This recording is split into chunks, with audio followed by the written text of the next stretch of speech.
আহা, আজ কত কষ্টে খাবারটা জুটেছে।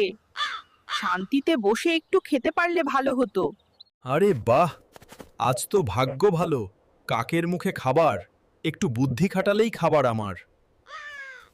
ওহে কাক ভাই, তুমি যে কত সুন্দর জানো। তোমার পালকগুলো তো একদম রাজপাখির মতো। যদি তুমি একটু গান গাও তাহলে পুরো গ্রাম মুগ্ধ হয়ে যাবে।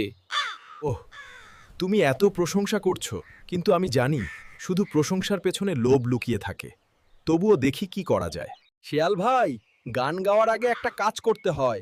এই খাবারটা আমি নিচে ফেলছি, তুমি আগে ধরো, তারপর আমি গান শুরু করব। আহা, কি বোকামি করলাম। লোভে পড়ে নিজেরই ক্ষতি করলাম। মনে রেখো শিয়াল ভাই, লোভ করলে সব হারাতে হয়, আর বুদ্ধি থাকলে বিপদ থেকেও রক্ষা পাওয়া যায়।